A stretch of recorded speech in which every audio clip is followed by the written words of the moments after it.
Hello everybody. Stuart suggested I do a demonstration on using the bowl gouge, because this is one of the most effective tools we have in wood turning. You can do pretty much everything with it. So I brought a bunch of different variety of bowl gouges. I have them all ground the same. I didn't get over to get my really blunt end one for going in the bottom like on a end grain bowl. So for you new people and guests, the bowl gouge is the round shaft with the deep flute inside. And there are several ways of sharpening them. If you have your grinding wheel and your jig and you just sharpen it by spinning it that way, this point will be, can you zoom that in a whole bunch more, please?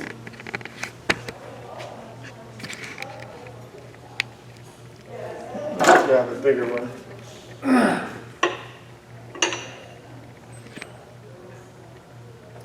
Yeah, you'll only be using about that much at the point if it's sharpened straight like this. This is a swept back grind, also called the Ellsworth grind or the Irish grind or side grind. This is sharpened by taking the handle and swinging it left and right, so you're coming back and producing a wing on the edge. It's a much more effective tool for... If you want to zoom in, you have to hold the point where it was. If we want what? If you wanted him to zoom in, you have to hold the point where it was. Every time you move it, he loses it. Okay, well you can back it up some more now. And this is my preferred one. As far as the angle on the end, about 45 degrees is good. Depends what you do. If you're just doing a lot of bowls, simple bowl, salad bowl type, you may want it one. But Stuart Batty has his famous 40-40 grind. So what that is your angle from your bevel inside the flute.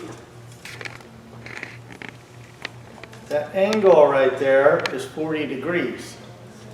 And I believe the angle up here on this edge is also 40.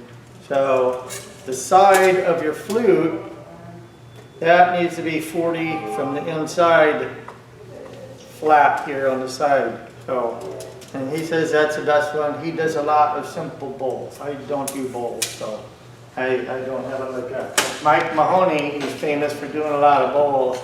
He said his angle is 43 degrees.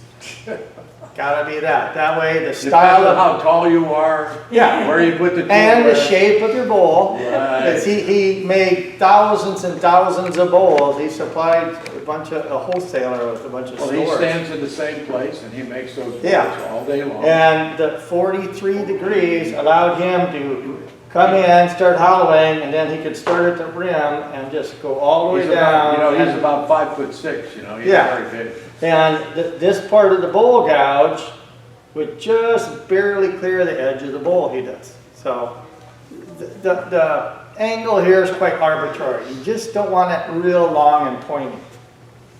Now, if you're doing a end grain bowl and you got some torn grain down in the bottom, you can have your bevel almost out here 90 degrees. It's like 88 degrees or something. You use your regular one down the side of your bowl, and then you pick up the other tool with the really blunt angle on the tip, and you pick it up in the corner and just run it right down along the bottom, and it'll cut it clean as clean can be. When you do it right.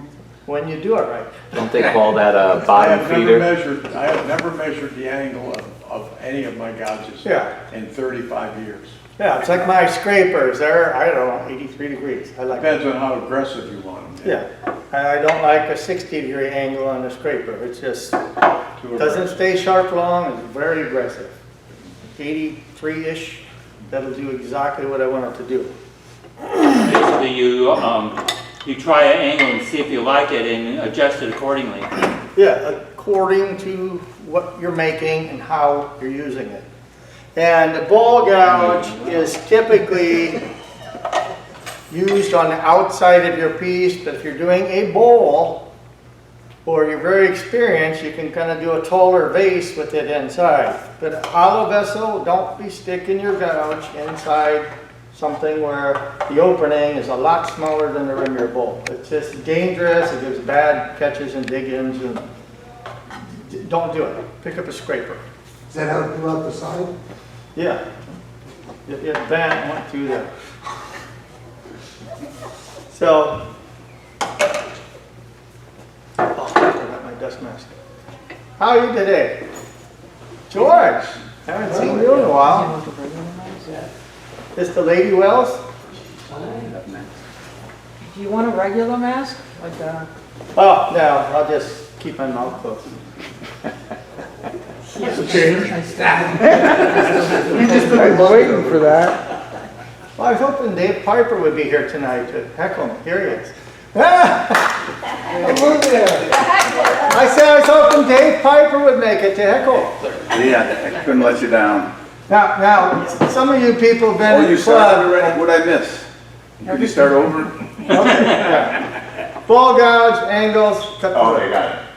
Carl Spindler, who's 83 now, he was supposed to show up tonight. He's a lifetime member. And he's been in the club since way before I joined, probably from 1995 or something.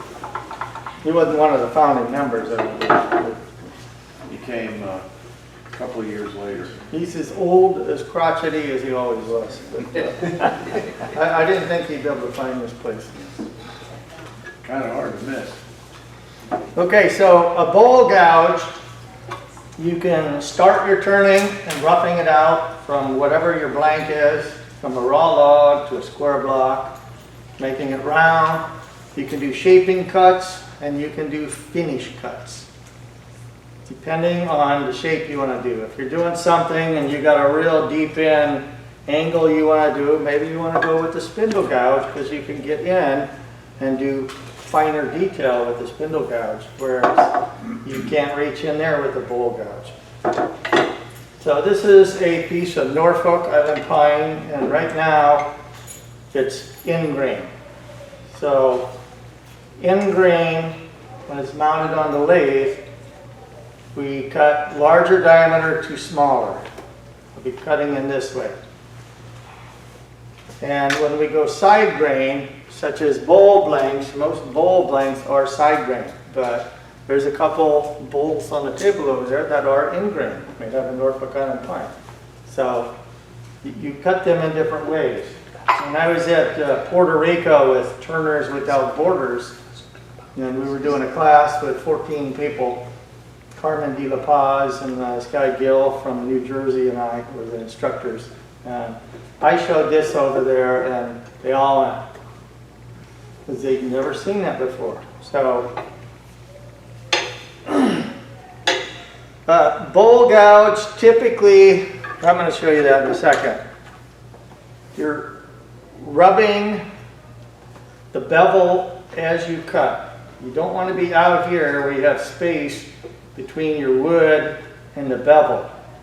You want this gliding across the wood, just enough pressure to keep it onto the wood. As soon as you come out and you make a tiny bit of space right here, you're dragging that cutting edge across the wood.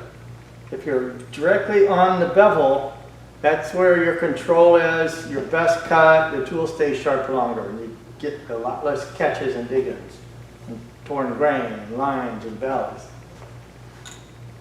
So, typically, the cutting edge is above center on the outside. Center or slightly above. Depends on the height of your lathe, how tall you are, how you're using the tool, how you adjust.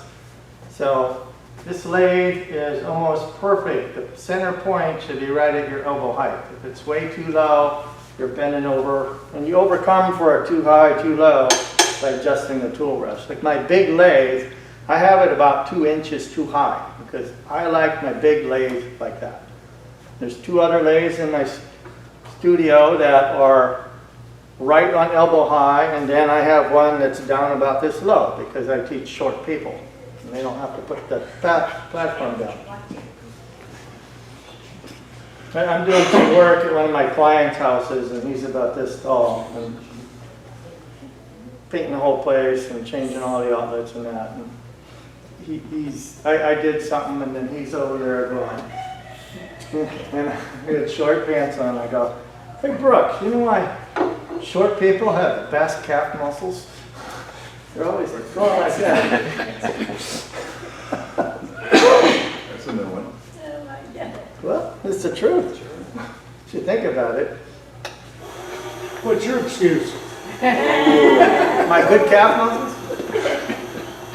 Okay, so I'm going to be starting and just go down and round this over. Remember, this is end grain, roughing out with a bowl gouge. So first I want to put my tool here. If you hold your arm down, up where you can comfortably stop, halfway is about right here. It's on the solid part of my head. I'm up here on my stomach. You want to hold your arm, your hand, your tool next to your body, not out here as much as you can. So if I'm holding it right here, I can easily come up and down and have a lot of room to work. So I get it where I want it, then check. See, the cutting edge is hitting.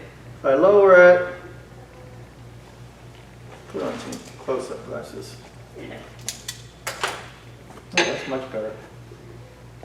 So if I'm just barely off the cutting edge, right there is where I want to start my cut. And it's just slightly low. But as the wood gets smaller, I'm going to have to raise my handle up to where I am. Then when it gets even smaller, I got to come up higher. So if you start your cut halfway, you've got a lot more room. If you're starting here and then it's getting smaller, you got to come up higher and higher, and you're not in a good place. You always want to try and turn in your best position for your body. So right now it's a little low. So I forgot the safety gear, so I'm just making sure my face is here and not right here. See, Jerry's right in line, so. Kind of hard, yeah. Yeah. Okay. Now, as with all tools with the flute down them, typically you turn it the way you're cutting. If I'm cutting to the right, I tip the flute a little bit to the right. If I'm cutting to the left, I go a little to the left.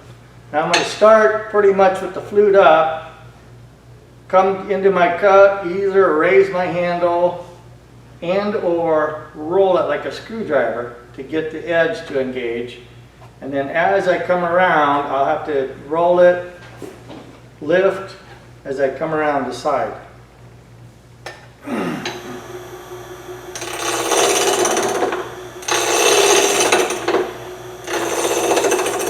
See, and right there, I'm feeling the wood. My cutting edge isn't touching. If I raise it slightly, there's my cut. That's the bevel. I can come up here. That's not a bevel rubbing cut. It's cutting, but my tool is positioned way out like this. So you can see the space underneath there.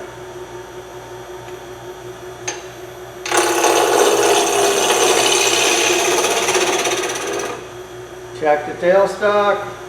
I'll speed it up just slightly.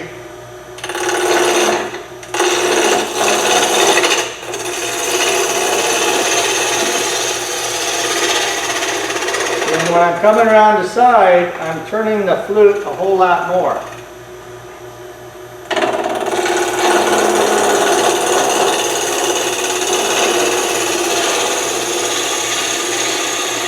He's cheating, he's using sharp tools.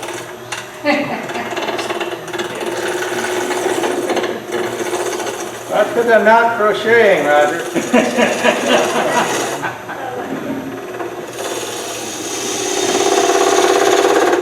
Okay, I'm going to adjust the tool rest so I can come around there. Can I ask you a question? Yes, sir. Why don't you lock down your tailstock?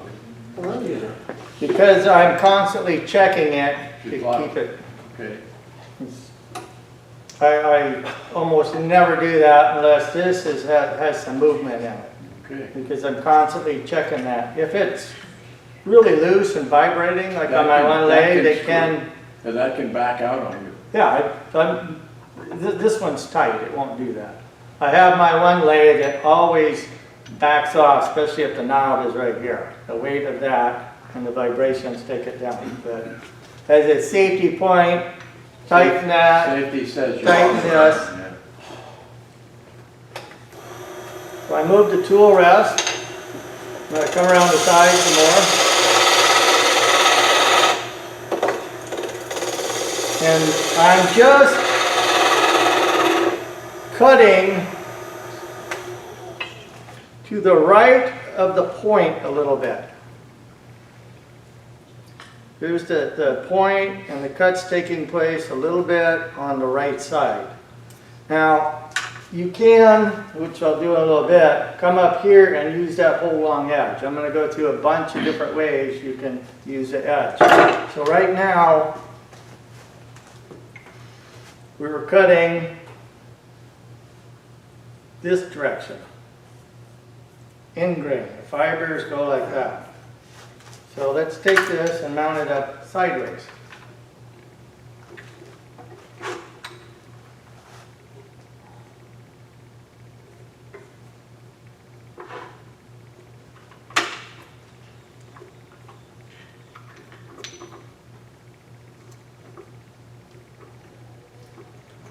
I'm just doing this for an example. So in grain, fibers along the bed of the lathe, we go bigger to smaller. Now we're going side grain. There's my original arrow. That's the direction of the grain.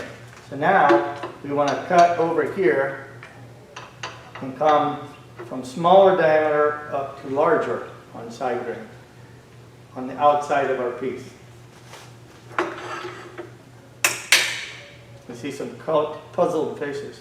Carl Spinner, you made it. Never again. Well, you know where it is now. Yeah, Carl used to come to the meetings years and years ago. And then he got old. He used to do the videos, he did all the videos. Yeah, a lot of the videos. No offense, Larry, but he was down there. So 25 years plus shipping taxes and everything. now, side grain, I'm going to give it some. Lost. Time I get out there.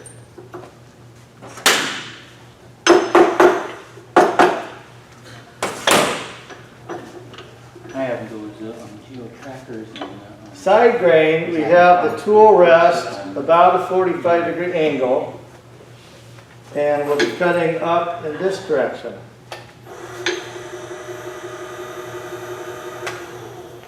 Now, I like to find where the closest corner is, because that's where we're starting. We're not starting way down in this area. We're starting up here. So I can do a little dot on the tool rest to know that's where I want to start. Now there's 3 cuts and 3 shapes in all of wood turning. You get a push cut, you get a pull cut, and then you have a pivot cut, which is on a fulcrum. That's your steadiest cut there is. You're starting with a blank with corners on it, natural edge, anything other than perfectly round. Since I know my start's there, I can put the tool 90 degrees off the tool rest, grab it here. Now I'm just going to pivot away, bring the point in. This is a pivot cut, and then just, I'm not pulling the tool yet, because you pull it and you have all this air, it tends to go bang, bang, bang, bang, and it'll bounce you around. If you do a pivot cut to initially get it round, it's just so much easier. So again, I want to line up my bevel. Or and if you went the other way, just a major. Oh, in that way? catch. Oh, you would take off a great big chunk off one of these corners. And it hit Jerry right here between the eyes. Try it. I've been hitting the head. That's why I'm like I am. So I can see my mark I put there. I can go in with the handle low, and just kind of feel the lid. I want to pivot away, which brings my point to the right. Push it in a little bit. Tilt my flute slightly to the left, and then just 1 cut, 2 cuts, 3 cuts. Now all of a sudden I got about 3/4 inch here, so I need to move this right up. If you develop this practice, starting all your wood will be so much easier. And all I'm really doing is just pushing it with my hip like that. And the cut's only about 1 inch long. Everybody seems to want to go, stretch it out, stretch it out, stretch it out. No, you just, about 1 inch, in again, 1 inch. And I like to leave little steps. I don't know if you can see them on the camera, you can't really, but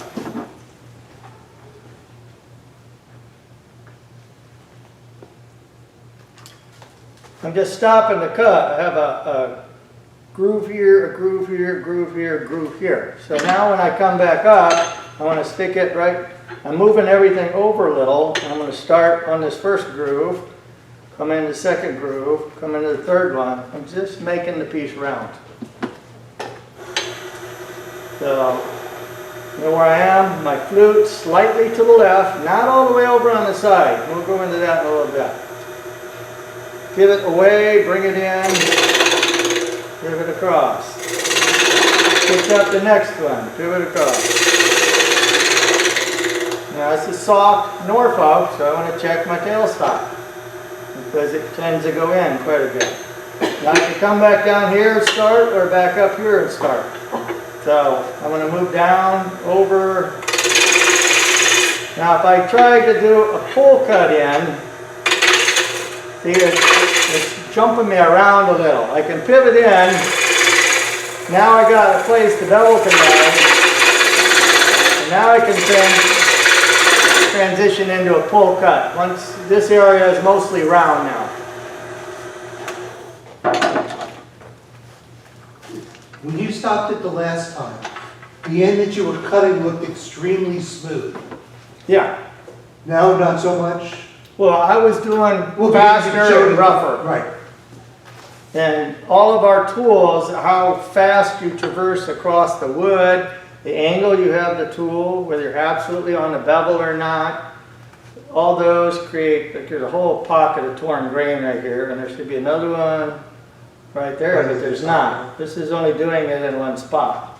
I can come back with a slower, gentler cut, and that should be smooth as smooth could be.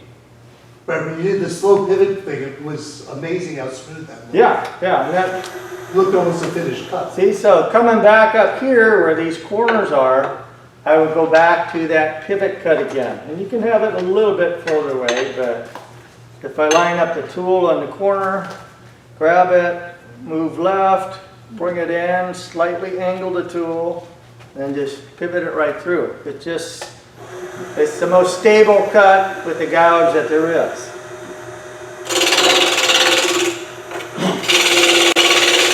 And again, you're only doing about 1 inch or slightly less.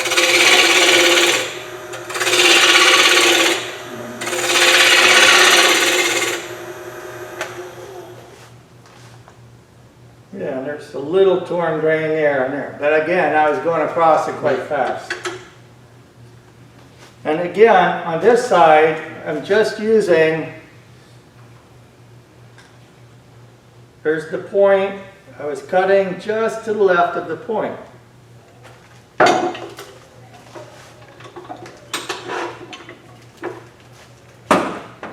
So I want to switch over to that other cut that they like to do out at Ron's.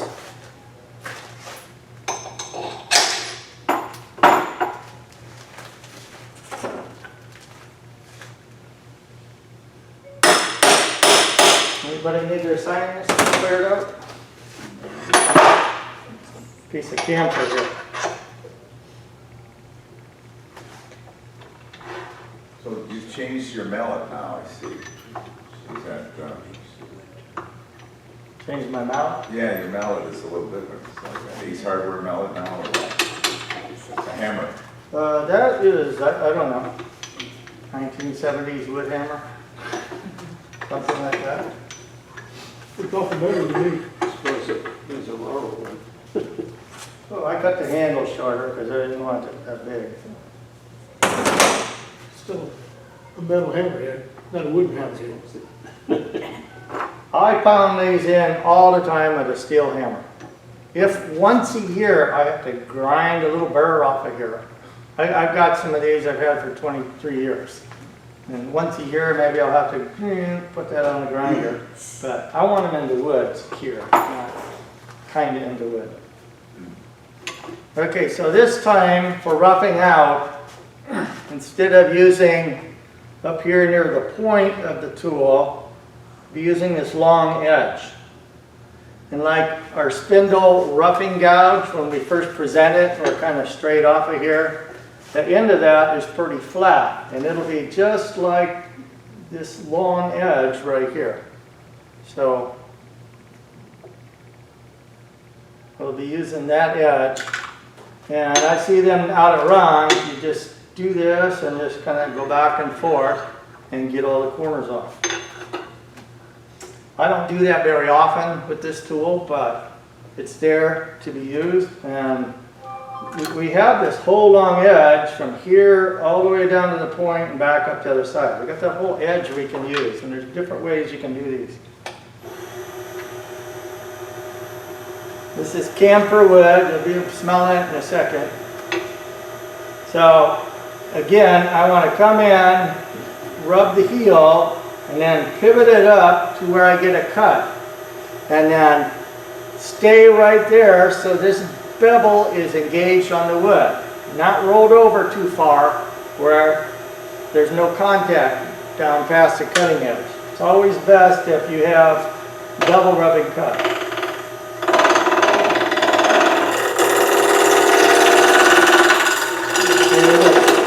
Going back and forth. And I can adjust the angle on the tool a little bit because I can watch where the action's happening on the edge. So I could start it off cutting up here near the point, so I adjusted so I was cutting a little more back down this way.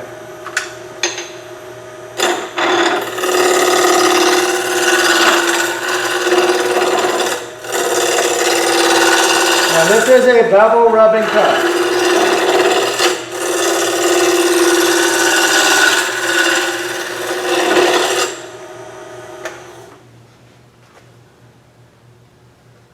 And with every tool we have, you either want to be bevel rubbing, gliding it, sliding across the wood while the edge is engaged, or way out here where that surface touches the wood is 90 degrees or just slightly less. That's a scraping cut. Anything in between those two can be risky, prone to catches and dig-ins, with the exception of maybe your parting tool. This one you can use it about anywhere you want. It doesn't give you much grief unless you have the big wide one.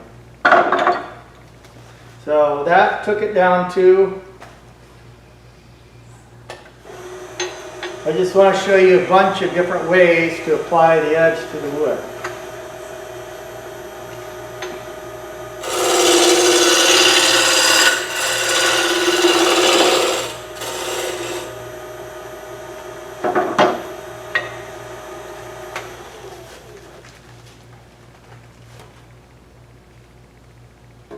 Not gonna wash it out too much. Not yet.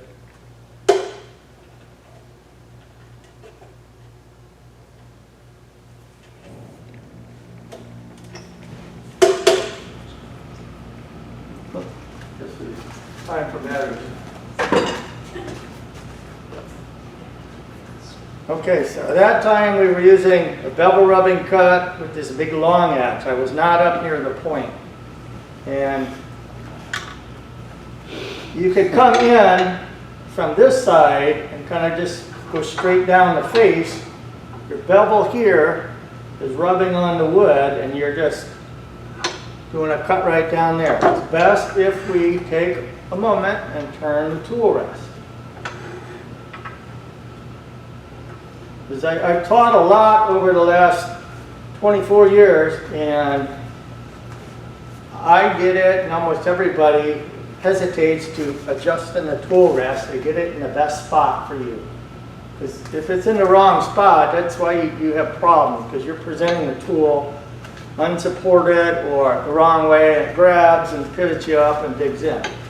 So right now, I'll be coming in just from the side, using from the point up, and if you got a good soft piece of wood, or nice soft wet, you can cut from the point all the way up to where your grind ends. Like Graham Priddle from New Zealand. He lives somewhere in the United States now. He only made like 4 different kind of things, and one of his bowl gouges, the bevel, say on this side, thank you. She yells at me at home too. She has to. Yeah. The bevel stops about right here on this side, and this right side, he is sharp way back to about here. It's about 3 inches back, that whole long edge. Because of these 3 things he makes, one of them, he uses that big long edge like a skew. So that's specific for the things that he's making. And these are our tools. Once you understand, you adjust them any way that you want to make the things you want. But once you understand applying the cutting edge, and check my tightness, this is soft wood, crank up the speed a little, and you can move a lot of material with this. So again, I want to touch my heel, the bottom edge, roll it up until it starts cutting, and then as I traverse down here, I'll have to lift my handle to keep up with the cut. This is like one of the most fastest cuts you got. See, I'm touching it, roll it to the right.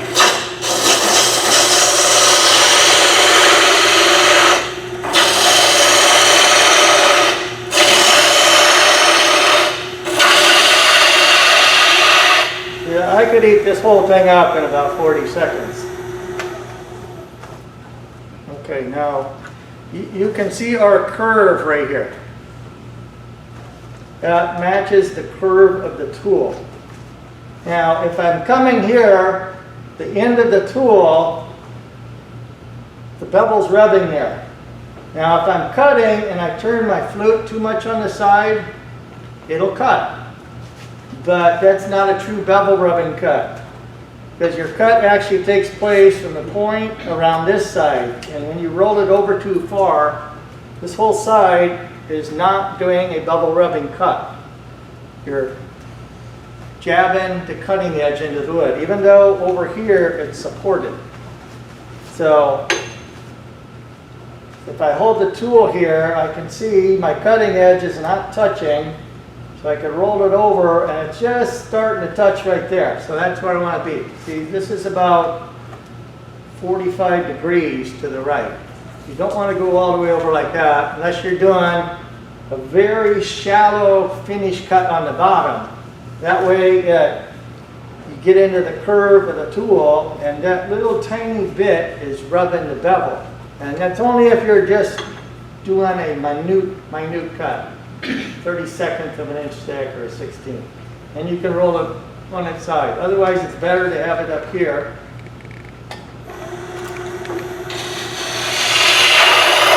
And see, I can come down and then pull it back across here using the long edge. I need to move this a little closer.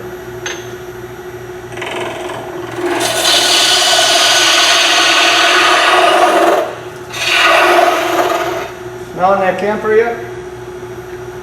Oh, yeah. I've only ever seen 2 people that one was allergic to it and the other just really hates it. No. Everybody else kind of likes it. So get that there, pivot it in, and I was doing a demo the first time I did the Florida Symposium. It was like 2006, and I was making a coin funnel, and I had like this much extra wood on my piece. So I just took about a minute, it was about that big around, and I just got rid of it all really quick and just buried the guy in the front row. He was just sitting there like Jerry. And all these big streams, I was aiming them, so they were just stacking up on him. That's always fun. So that's another way to use this. Okay, I want to quickly round this off. How smooth is the cut on the bottom and on the shaft? On this, Yeah. this probably need 180 grit, and down here 120 grit. But that was fast and rough. If I did the same thing, much shallower, much slower, with a freshly sharpened tool, I've been using this tool, I could get that down to 400 grit on both sides. Just like Jerry does on all his pieces. So I'm going to round this off really quick.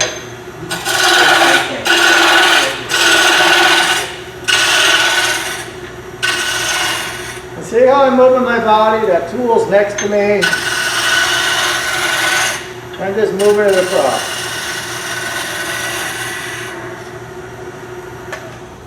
As soon as you bring your arm out, all these muscles engage, and he's kind of young. We're not as young as we used to. When I started turning, I was about 41. I'll be 67 in 2 months. And I thought you were in your 60s then. only mellow. So it's my arms here, nice and relaxed, and just moving my body. It's almost effortless. Now we can do things like beads and coves with the bowl gouge, depending on how deep you want to go. So I can do a dig in, touching the heel, flute straight up. I'm lifting as I roll to the left. I'll do my other one over here. I start with the flute up, point high. I end up with the flute on its side, point at dead center. And I can do the same thing on the other side.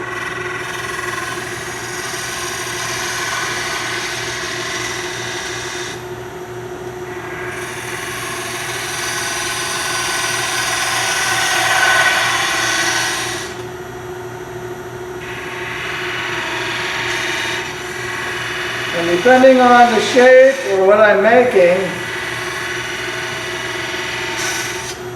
I can do a nice detailed corner down in between my two beads.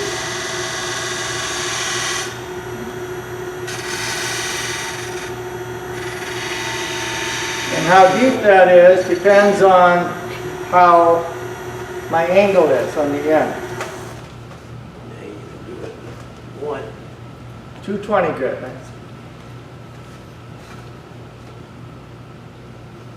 Now another really good cut with this long edge. Okay, and if we're doing a cove, we're starting on the side, pointing at center, roll it and lift the point. Side, roll it and lift the point.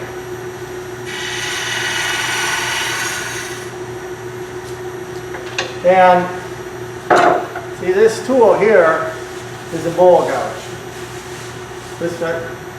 I got this from Al Gruntwagon's shop when they were selling it. I was going to pass it around. Oh, okay.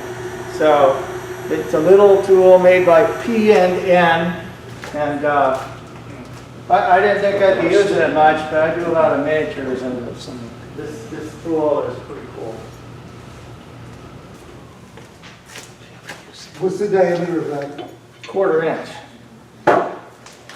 And we didn't talk about the shape of the grooves yet.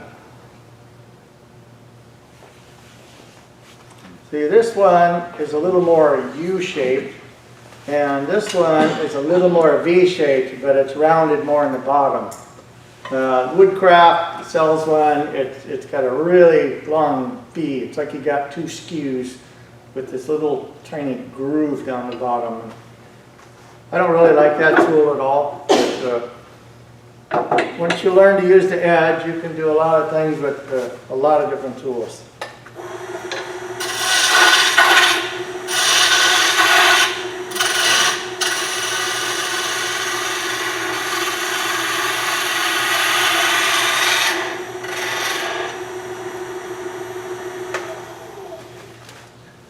Okay, now I like to, when I'm coming across a shape here, I like to have my tool positioned here and I'm just cutting off the end of the point.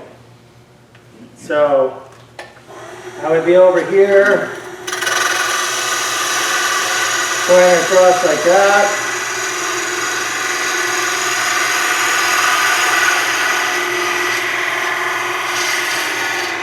Now I could do it the other way too.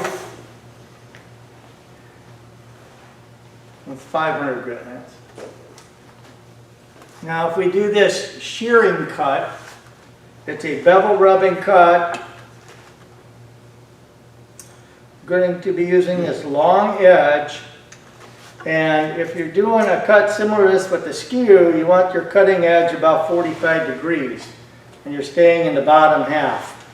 Mike Mahoney showed this, and we're over more like 75, 80 degrees with this long edge here. And again, it's a bevel rubbing cut. So I'm going to come in here, touch the heel at the bottom, and then gently roll over till I start getting the cut. And then push it across like that. And you could come over and run it down the side. It's just like cutting with a skew. I mean, this end can be 600 grit. And it takes practice. I found if I'm over about 45, it doesn't work as well as if I'm over this way some more. And it's better if the tool rest is a little higher and your tool's up on top a little more. Yeah, you gotta keep the nose from getting in the... Yeah, you don't want the point of the tool to hit the wood. So try and keep your cut down a little bit more.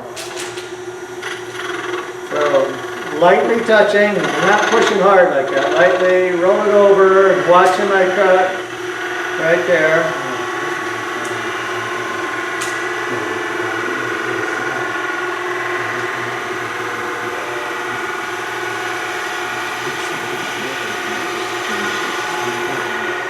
And you should be getting these really tiny, wispy shavings that come off. Now I could come over here and roll it, and carry that cut right on down. Gives big catches too.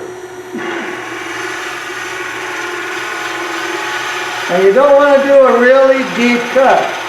Roll it, raise my handle up, roll it way over, and then get it off. And see, that's smooth. There's a couple little lines where I did a little wobble, but you could hit that with 400 grit and make it a little rougher. And that cut is particularly good if you're doing long, skinny things. If I'm doing a really skinny, long fitting, I prefer to pick up a skew, but sometimes I'll use the spindle gouge or that, where I have that long edge swept back, and just, it's easier to see with the spindle gouge, but with the bowl gouge, it's there too.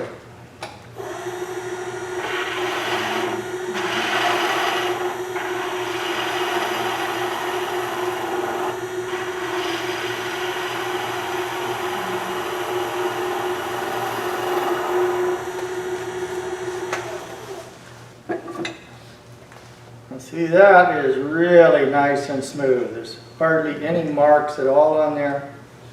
We could just take some 600 grit and just do that much and be done with that. And again, it takes practice and understanding on applying the cutting edge. Mr. President, how much time we got? We have 3 by 9. We're always out a little early. Okay, now, bowl gouges do good scraping cuts too. So when we're doing a scraping cut, if I have the tool angled, say to the right, I'm using this bottom edge, the long edge. You don't want to be up near the point again. We're back down here. This is not a bevel rubbing cut. It doesn't produce the smoothest finish, but it produces a smooth shape. So depending on whether I'm coming across the side grain or going across the end grain, like Norfolk, it'll shred it. It'll tear it all up. But a lot of stuff does. You want a Norfolk, a good bevel rubbing cut across the end grain to cut it cleanly. So on the outside of our piece, stay.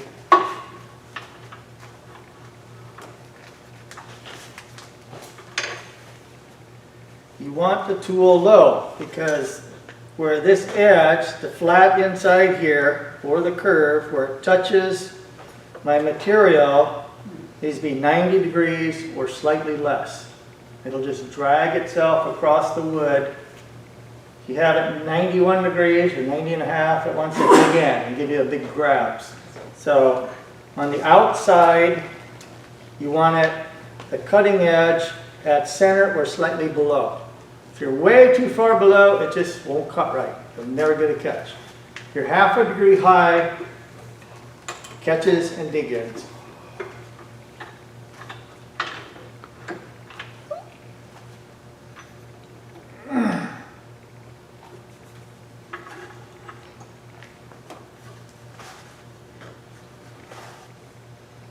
Okay, so down here was that shear cut, as was up here.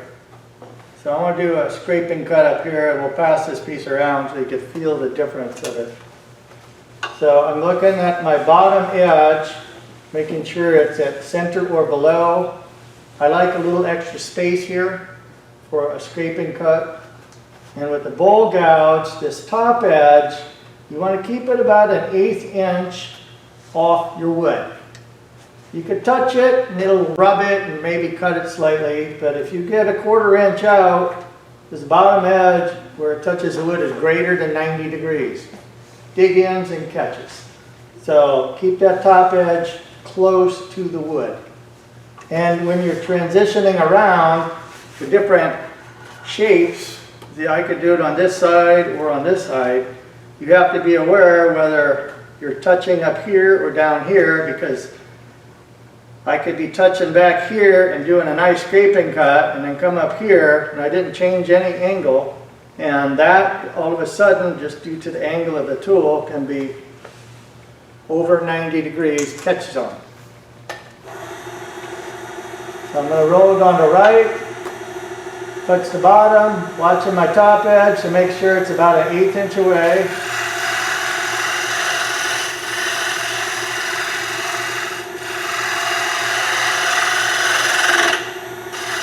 And it will produce really fine dust. You won't get any shavings off of it.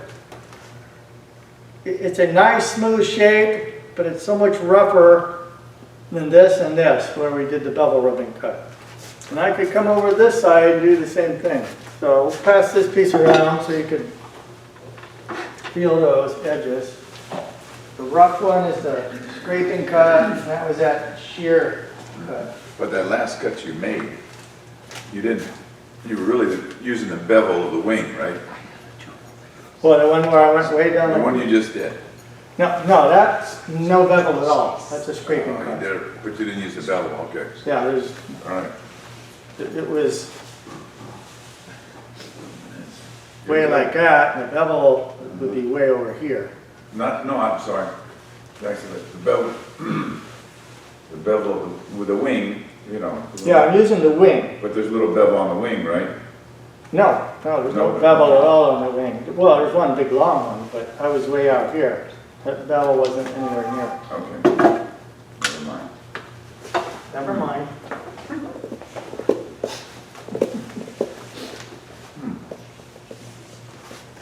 Well, yes, your time, we have all the time wherever you're comfortable.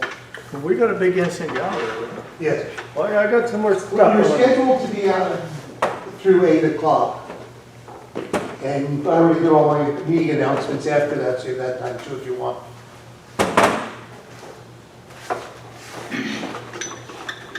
But you did all the announcements already. Right.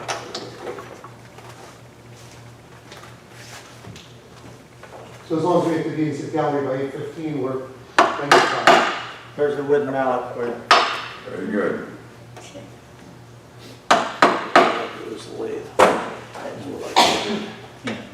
It's one they always Do use. you hit in the Life Center also? What? You pound in the Life Center? Oh, I did, but I'm going to.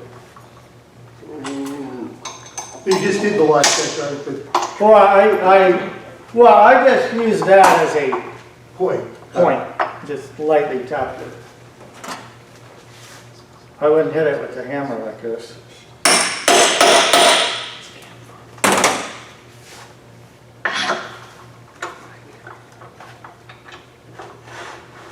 Okay, now we're going to a side drain.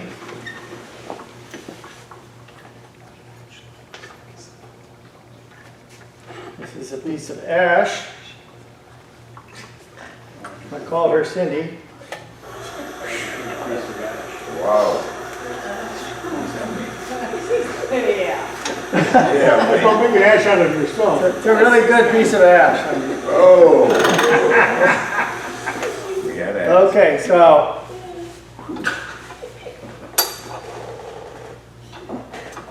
Is that a woodpecker? Yeah. We got them in our backyard, it sounds just like that. Except when they're out on that metal covering for the wires. Thought it was Cindy.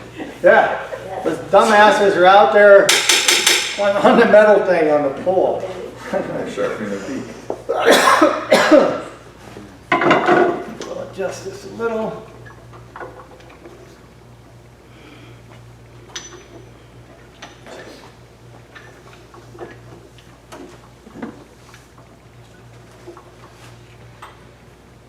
I'm just going to round this off, put a tendon on it so we can talk about using the bowl gouge hollowing.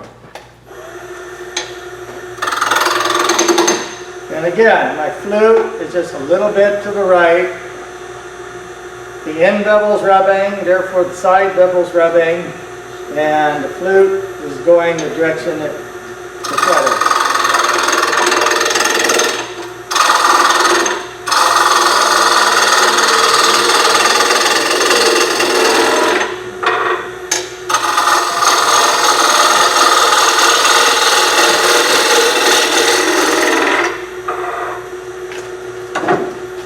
Okay, adjust my tool rest.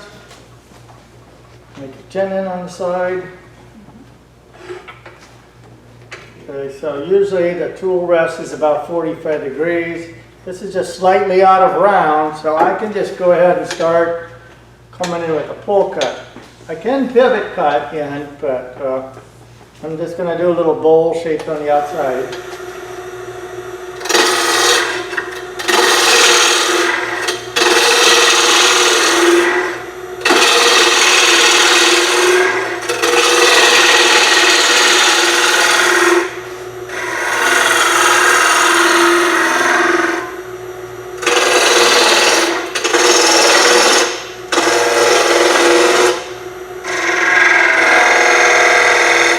The angle I have this at now, it's a little too abrupt for me to come in and make a 90-degree tenon here. If I had a little sharper angle, I could do that. But this tool, it doesn't have.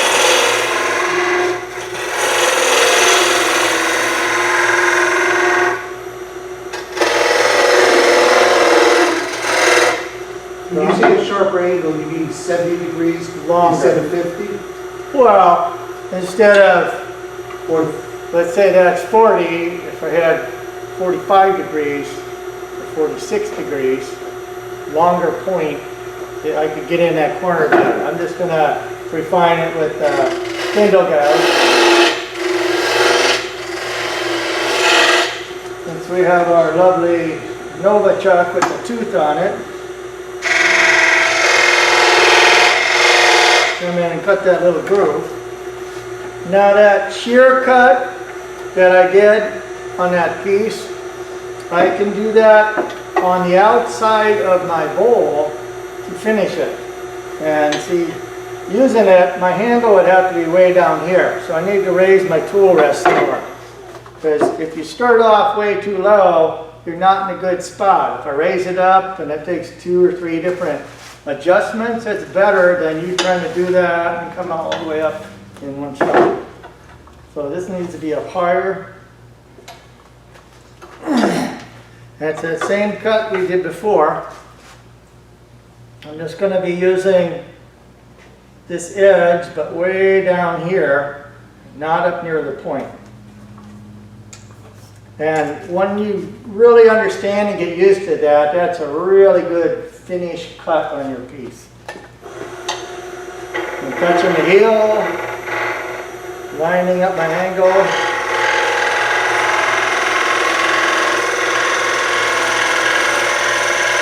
See, and if I'm starting to get some bounce, I just roll it up ever so slightly more and get it off the bevel just ever so slightly. And this is the kind of shavings you should get off of that. And see, if you always touch something other than your cutting edge first, and then you can transition into your cut, it doesn't give you a grab.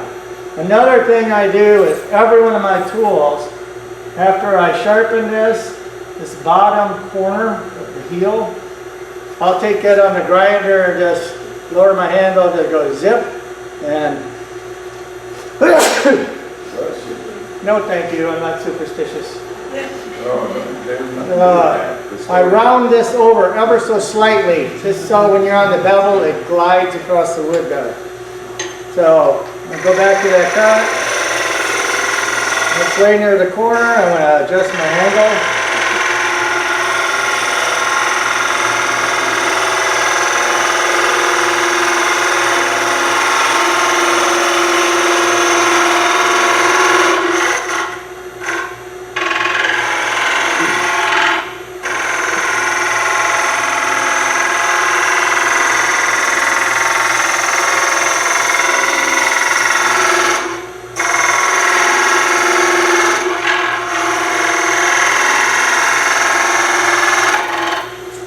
Turn it over, hit that corner with the scraping cut, just so I dull it, it's not sharp and won't cut me.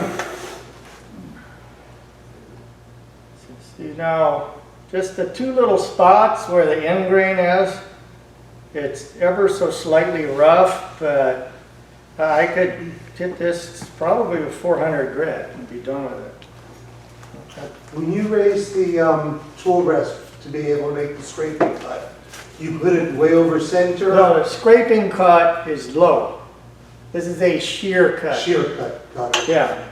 Well, see, this is how high I like that tool up. I probably should have even raised it up a little bit more. Are you paying attention to the center line, or you're just putting it where the tool's comfortable? Just where it's at my best spot in the middle, so I can adjust up and down. If I'm too low, that's just harder to control. Right here, I have my best control over how I'm using the tool.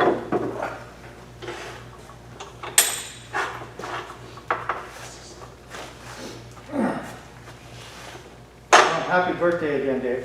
Thank you. Your birthday was last week. And our anniversary was the 4th of this month, 53 years.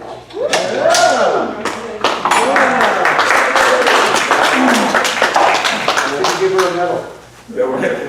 I do. Even like yesterday, nothing went right yesterday. You mean give her a purple heart? Good one. Close. How old are you now? Excuse me? How old are you? I just caught up to Bud, so if you know how old Bud is, I caught up to him. Oh, But okay. he's 78. He's 18 with 60 years experience. That's good. That's okay, he's only 30. And Carl's 13 with 70 years experience. Yeah, I want to get rid of this because it's in the way now. So if we're doing a bowl, first I want to face this off and make it true, because everything will go a lot easier. And I think we're going to be, see, and my cutting edge is about a 1/2 inch above center. So out here that's fine, but when I get here, I got to raise it up like this. So I may do part and adjust the tool rest, but I'm going to adjust it right now. A little bit lower. And this would be different if I'm using this 5/8 tool versus the 1/2 inch tool, because all those little changes in the size change how you're holding the tool. So I'm just going to do the straight push and cut, cutting just to the right of the point. Sometimes I'll come out here, chew up that corner, and flip it over.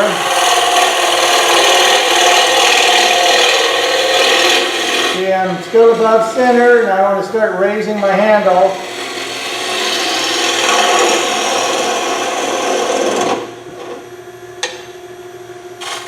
So scrape and cut on that corner.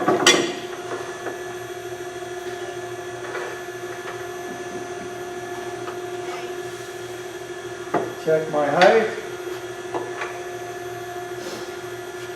Now, how many people have tried to come in with the bowl gouge and had it grab and skate right out to the edge? Nobody? Just Lance? And Carl, okay. Not April Fool's today, right? So if we take our flute, turn it all the way on the side, we're going to start about here, here, here, and keep coming out to our edge. So if I start on the side, and the tool is pretty much level, if I was higher, I would roll it over a little more, line up my bevel out here. Where the tool tip touches the wood with this on the side, it's like a knife blade, straight up and down. If it's straight up and down, it's just going to go right in. If you have it a little bit open, it angles it this way. When you touch, it wants to go zoom, and run it right out this way. So that's just to get it started into the wood. And once you're in about an 8, you lower your handle slightly, open the flute a little bit, and then just pivot it out. You're cutting towards the center. No, yeah, we're cutting towards the center. This is side grain. If this was in grain, we do opposite. So on the side, flute's there. Just let it go in. Then I can open it, lower my handle. I'm going back to the side. Let it get in that far. Roll it over. Drop my handle a little. Get in that sweet spot. And we don't want to go in with it totally on its side because it'll grab and dig and bind in. Listen to that cut. That's what did on its side. That's kind of a scraping cut because this bottom edge is not rubbing the bevel. So out here, just go in, let it get started. See, I opened it a little too soon, that jump. Roll it open, handle down.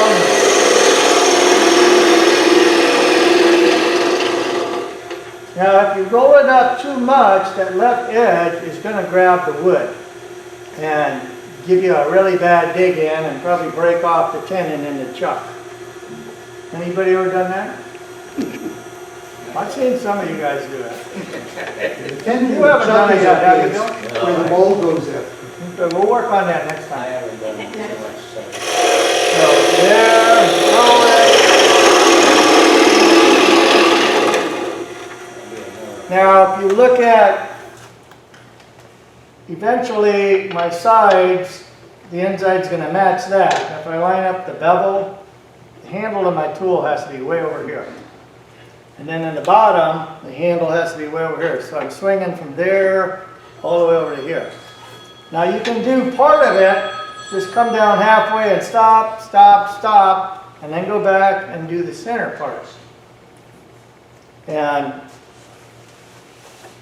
another thing you can do,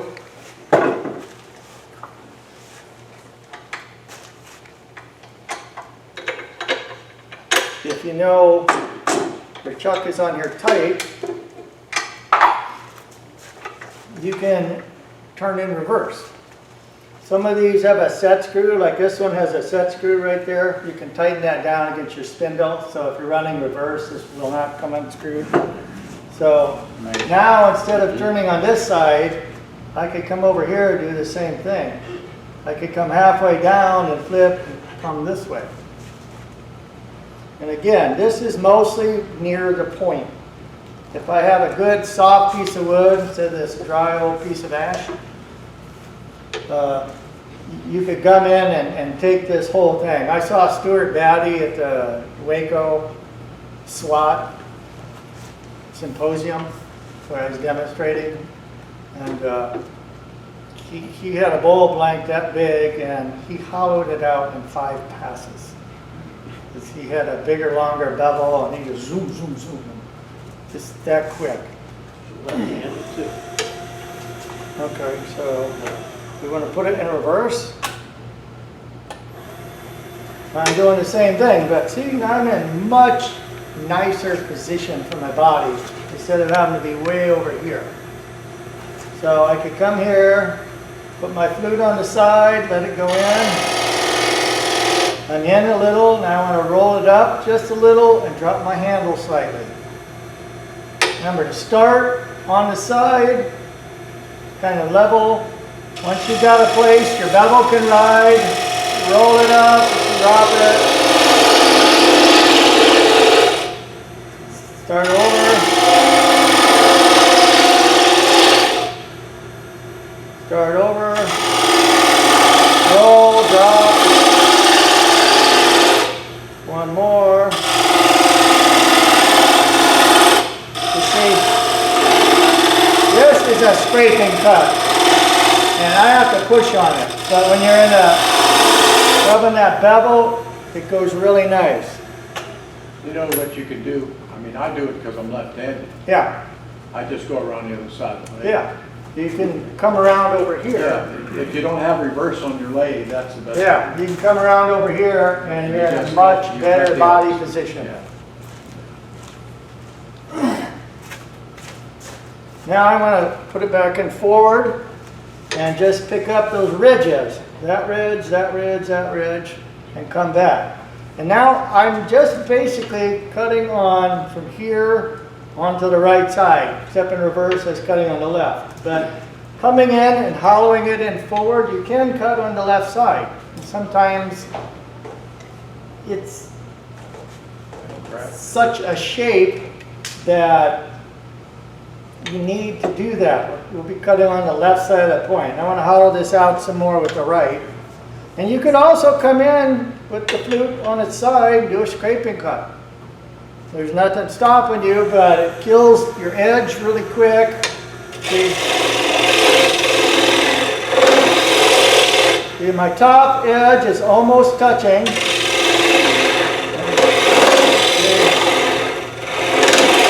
I'm just doing a scraping cut there. But it dulls your edge about 10 times faster than a bevel rubbing cut.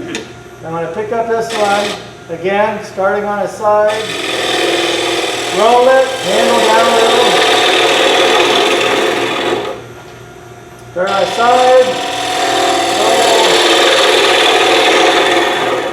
And as much as I can, I'm trying to keep this near my body, not being out here, I'm doing this.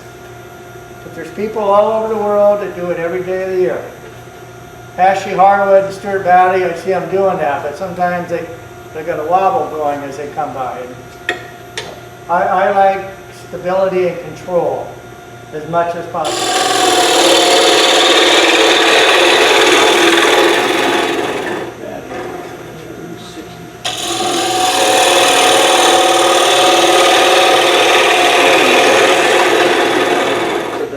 Maybe you should try and get some. Now I I gotta get this way over to match the bevel with my outside.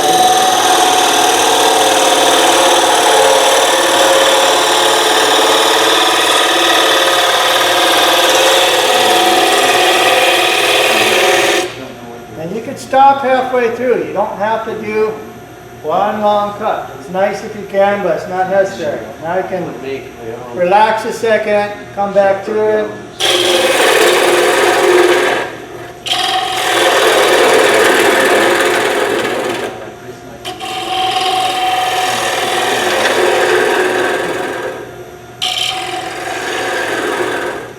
Now, if this was a much more abrasive piece of wood, I would, before I go for my final cuts, go and resharpen the tool. Come back with a fresh, sharp tool to do your finished 2 cuts.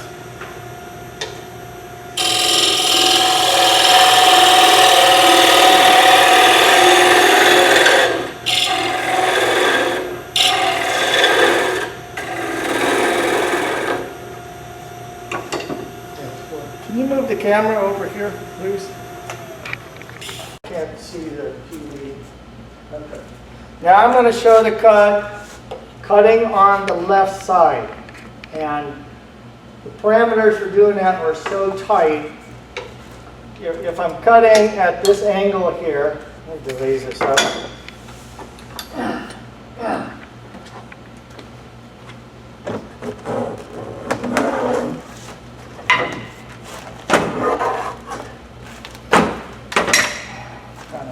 Just fresh shirt. So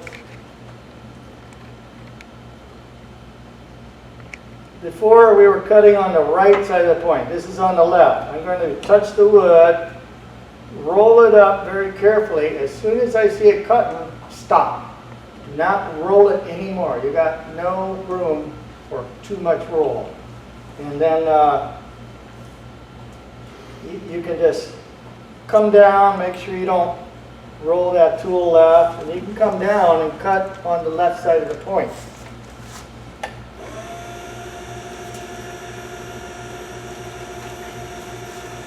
So,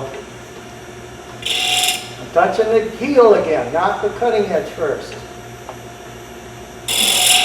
Touch the heel. See, right there's a little cut. This needs to go up just a tiny bit higher.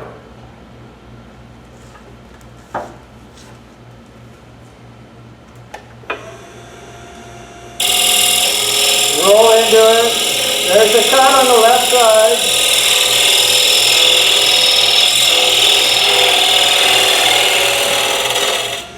Now, if I go just that much too far,